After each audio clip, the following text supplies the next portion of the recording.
जय हिंद। क्या आप जानना चाहते हैं कि गूगल पे का पूरा स्टेटमेंट या ट्रांजैक्शन हिस्ट्री पीडीएफ में कैसे निकाली जाती है? इस वीडियो में हम बताने वाले हैं मोबाइल से मिनटों में गूगल पे का पूरा स्टेटमेंट निकालने का तरीका। कैसे निकालना है? सबसे पहले आप अपने मोबाइल में गूगल पे एप्लीकेशन को ओपन करें। इस तरह का होम पेज दिखाई देगा।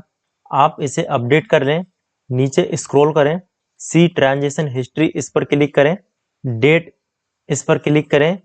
आप अपने अनुसार इसे सिलेक्ट कर सकते हैं किसी एक को। इस मंथ का चाहिए तो आप इस पर क्लिक करें। लास्ट 30 दिन का चाहिए तो इस पर क्लिक करें। लास्ट 90 दिन का चाहिए तो इस पर क्लिक करें। इनमें से किसी एक को सिलेक्ट करने के बाद अप्लाई इस पर क्लिक करें और आप अपना यहाँ पे स्टेटमेंट देख सकते हो। गूगल पे आप पीडीएफ फाइल में डाउनलोड नहीं कर सकते हो, सिर्फ आप देख सकते हो। इस तरह से आप अपने मोबाइल से गूगल पे का पूरा स्टेटमेंट या ट्रांजैक्शन हिस्ट्री पीडीएफ फाइल में डाउनलोड कर सकते हैं। इस वीडियो में कोई भी सवाल हो कमेंट सेक्शन में कमेंट करके पूछ सकते हैं। मिलते हैं फिर एक न्यू वीडियो के साथ, तब तक जय हिंद।